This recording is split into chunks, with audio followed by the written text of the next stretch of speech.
Hello guys, this is Mansi from evidyati.in. Coming to question number 2, exercise 13.1.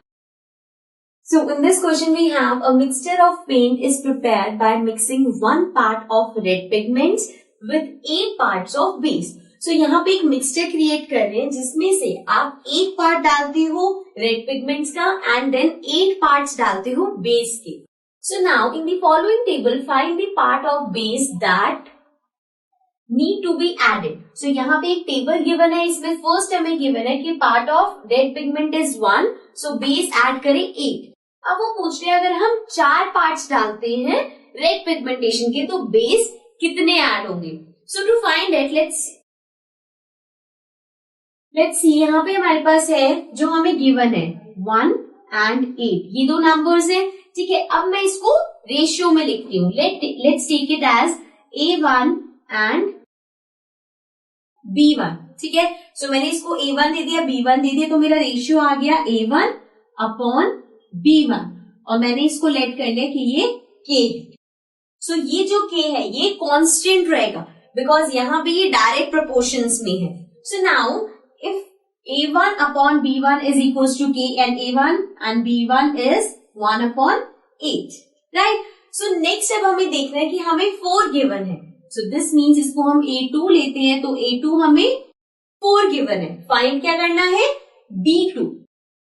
B2 आपको find करना है and we know that A2 upon B2 will be equal to K, right.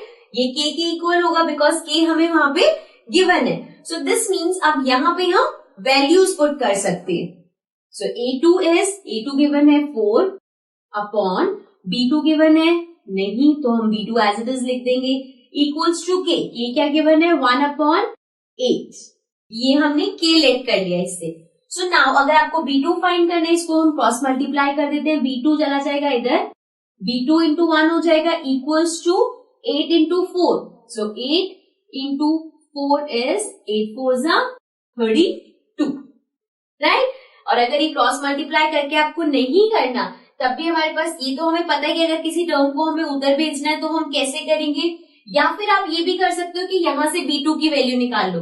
B2 इधर divide हो रहा है, इधर जाके multiply होगा, फिर जब वो K से मल्टीप्लाई होगा K इधर आके डिवाइड होगा. सो वो it's one of the same thing. Solution तो आप जैसे मर्जी निकाल सकते हो. Okay, so in this way we can write that B2 is equals to 32. तो यहाँ पे हम टेबल फिल करते हैं. B2 की वैल्यू आ गई 32. Now all this will remain same. जो हमने K की वैल्यू निकाली है बस हमारे पास A2 की वैल्यूज चेंज होती जाएंगी. So let's come to the next part now. Next हमारे पास है A3 कितना है 7. So again A3 equals to 7 means A3 upon B3 will be equal to K. So now let's put the values. 7 upon B3 equals to K की value 1 upon 8. Again B3 1 से multiply होगा. So B3 equals to 8 into 7 is 7 into 8 is 56. So means B3 की value आ गई 56. Now the next part is A4 में हमारे पास क्या है 12.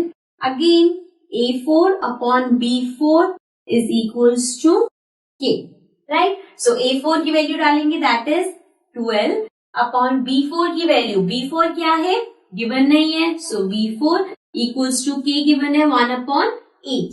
सो this means again B4 into 1 होगा.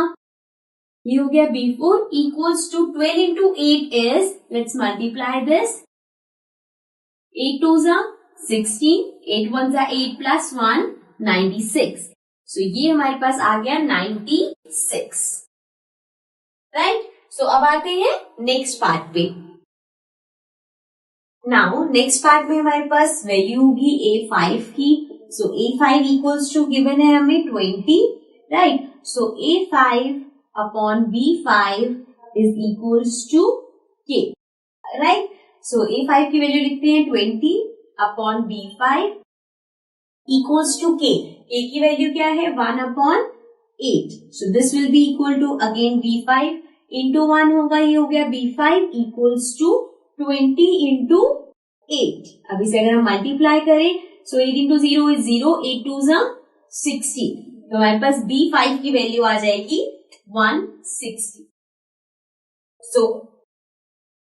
So in this way we can complete this table. Okay.